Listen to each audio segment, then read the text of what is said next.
Hello friends, எல்லாருக்கும் வணக்கம். இன்னைக்கு நம்ம இந்த வீடியோவில் பார்க்க போகிறது ஹிக்விஷனுடைய ப்ரைஸ் இன்க்ரீஸ் ஆகிருக்குது. எவ்வளோ சதவீதம் கேட்டோம்னா 5% ப்ரைஸ் இன்க்ரீஸ் ஆகிருக்குது. நவம்பர் மாதம் ப்ரைஸை இன்க்ரீஸ் பண்ணாங்க. இப்போ அடுத்து பார்த்தோன்னா இந்த பிப்ரவரி மாதம் ப்ரைஸை இன்க்ரீஸ் பண்ணிருக்காங்க. இது பார்த்தோம்னா நவம்பர் மாதம் ப்ரைஸை இன்க்ரீஸ் பண்ணும்போது மற்ற எல்லா பிராண்டுமே உடனே ப்ரைஸை இன்க்ரீஸ் பண்ணிட்டாங்க. இது எல்லாருக்குமே பார்த்தோம்னா ஹிக்விஷன் உடனே வந்துட்டு நடைமுறை கொண்டு வந்துடுவாங்க. மற்ற பிராண்ட்லாம் கொஞ்சம் டிலே ப்ரைஸை நான் இன்க்ரீஸ் பண்ண போகிறேன்ப்பா அப்படின்னு சொல்லிட்டு கொஞ்சம் டிலே பண்ணி அப்படியே நான் கொஞ்சம் காலம் கடத்துவாங்க. காலம் கடத்தி அதுக்கப்புறம் தான் வந்து ப்ரைஸை இன்க்ரீஸ் பண்ணுவாங்க. பட் ஆனால் ஹிக்விஷன்லாம் அப்படி கிடையாது. ப்ரைஸை இன்க்ரீஸ் பண்ணுறேன்னா சொன்ன உடனே வந்து பார்த்தோம்னா அவங்களுடைய வெப்சைட்லேருந்து அவங்க அப்ளிகேஷன்லேருந்து எல்லாத்தையும் ப்ரைஸை வந்துட்டு அப்படியே அப்டேட் பண்ணி விட்ருவாங்க. எல்லா ப்ரைஸும் கரண்ட்டில் அவங்க நியூ ப்ரைஸ் என்னவோ அந்த நியூ ப்ரைஸ் தான் வந்து தெரியும். அதே மாதிரி பர்ச்சேஸ் பண்ணுறது நியூ ப்ரைஸ் தான் பர்ச்சேஸ் பண்ணுற மாதிரி இருக்கும். இதெல்லாம் நான் ஓகே. இது யாருக்கெல்லாம் சந்தோஷமாக இருக்குன்னு ஃபஸ்ட்டு சொல்கிறேன்.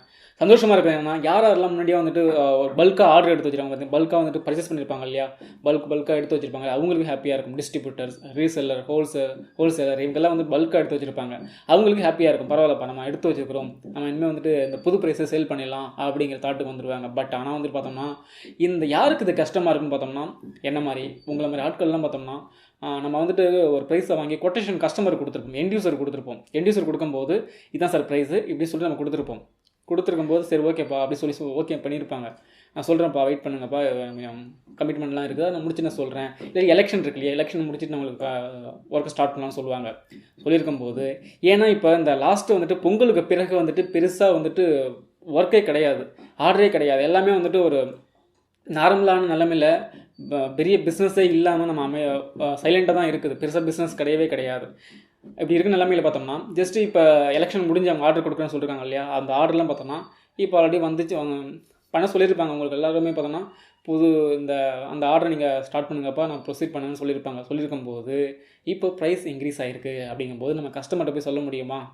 சொன்னாலும் சில பேர் அக்செப்ட் பண்ணிப்பாங்க, சில பேர் வந்துட்டு இல்லைப்பா எனக்கு அந்த ப்ரைஸ் பண்ணு அப்படின்னு வேறு ஆளும் நான் பார்க்குறேன் அப்படின்னு சொல்லுவாங்க. இதுதான் நடக்கும். கஸ்டமர் சொல்கிறதுக்கு வாய்ப்பு இருக்குது. இப்படி இருக்கும்போது நம்ம என்ன பண்ண முடியும்? ஒன்றுமே பண்ண முடியாது. சரி ஓகே, நமக்கு நம்மளுடைய ப்ராஃபிட்லேருந்து ஒரு 5% வந்துட்டு மைனஸ் ஆனாலும் பரவாயில்ல, இந்த ப்ராஜெக்ட் நான் பண்ண ஆரம்பிச்சிடலாம் அப்படின்னு சொல்லிட்டு ஸ்டார்ட் பண்ணிவிடுவாங்க. இதான் நடக்கிற இயல்பு இவங்களுக்கு. அதாவது உங்களை மாதிரி கஸ்டமருக்கு கொட்டேஷன் கொடுத்தவங்களுக்கு கொஞ்சம் வருத்தம், ரொம்ப கஷ்டம்தான். ஏன்னா நிஜம் ஒரு 5% நம்மளுடைய பிஸ்னஸ்லேருந்து நம்மளுடைய ப்ராஃபிட்லேருந்து மைனஸ் ஆகும். அதே சமயத்தில் ஏன்னா நம்ம சப்போர்ட் கொடுக்கணும். சும்மா வந்துட்டு நம்ம சேல் மட்டும் பண்ணிட்டு போகிறதெல்லாம் கிடையாது. நம்ம சப்போர்ட் கொடுக்குறோம் இல்லையா, 1 இயர் சப்போர்ட் கொடுப்போம். அதே மாதிரி சில பேர் 2 இயர்ஸாக சப்போர்ட் கொடுப்பாங்க. சப்போர்ட் கொடுக்குறதும் கொஞ்சம் சிரமமாக போகும். இது ஓகே. சரி, இது எதுக்காக சொல்ல வந்த மெயினாக சொல்ல பார்த்தோன்னா இந்த 5% இன்க்ரீஸ் பார்த்தோம்னா எதுக்கெல்லாம் 5% இன்க்ரீஸ் ஆகிருக்குன்னா டிவிஆருக்கும், NVR, IP camera, HD camera, colour camera இது எல்லாத்துக்குமே ப்ரைஸ் இன்க்ரீஸ் ஆகிருக்குது. நீங்கள் செக் பண்ணிக்கோங்க. இது அடுத்த பிராண்டையும் பாதிக்கும். இதுதான் முக்கியமானது. ஏன்னா வந்துட்டு இவங்க ஏற்றிட்டாங்க அப்படின்னாங்கன்னா இதோட முடிஞ்சு போயிடாது. அடுத்த பிராண்டையும் அவங்களும் பிளான் பண்ணி சரி ஓகே அவங்க ஏற்றிட்டாங்களா, அடுத்து நமக்கு என்ன நெருக்கடி இருக்குது பார்த்துட்டு அவங்களும் ப்ரைஸை இன்க்ரீஸ் பண்ண ஆரம்பிச்சிருவாங்க. அட்லீஸ்ட் அவங்களும் ஒரு 5% ப்ரைஸை இன்க்ரீஸ் பண்ணுறதுக்கு வாய்ப்பு இருக்குது. இந்த 𝗧𝗲𝗶 ப்ளஸ், ஹைஃபோகஸ் மற்ற எல்லா பிராண்டுமே பார்த்தோம்னா 5% ப்ரைஸை இன்க்ரீஸ் பண்ணுறதுக்கான வாய்ப்புகள் நிறைய இருக்குது. அதனால் இனிமேல் வர ஆர்டர்லாம் பார்த்தோம்னா கரெக்டாக பிளான் பண்ணிக்கோங்க. ஏன்னா வந்துட்டு அவங்களும் அது மாதிரி பிளான் பண்ணி, அதாவது நீங்கள் 𝗧𝗲𝗶 ப்ளஸ், ஹைஃபோகஸ் இவங்கெல்லாம் வெளியே நீங்கள் கொட்டேஷன் கொடுத்தீங்கன்னா இப்போவே அதுக்கான கன்ஃபார்மாக உங்களுக்கு தெரியல, நம்ம கஸ்டமர் எங்கேயும் போக மாட்டாங்கன்னு தெரியிற கஸ்டமர்களுக்கு நீங்கள் இப்போயே அந்த பொருளை வாங்கி வச்சுக்கிறது நல்ல விஷயம். ஏன்னா வந்துட்டு கூடிய சீக்கிரம் ப்ரைஸை இன்க்ரீஸ் பண்ணுறதுக்கு நிறைய வாய்ப்புகள் இருக்குது. அதனால் இதெல்லாம் பிளான் பண்ணி நீங்கள் பர்ச்சேஸ் பண்ணி வச்சுக்கோங்க. சின்ன சஜஷன் தான், ஏன்னா சின்ன ஒரு கணிப்பு தான் இது. அதான் சொல்லணும்னு நினச்சேன், சொல்லிட்டேன். இந்த வீடியோ நிச்சயமாக உங்களுக்கு ஒரு பயனுள்ளதாக இருக்கும்னு நினைக்கிறேன். இந்த வீடியோ பிடிச்சிருந்தா லைக் பண்ணுங்கள், கமெண்ட் பண்ணுங்கள், ஷேர் பண்ணுங்கள்.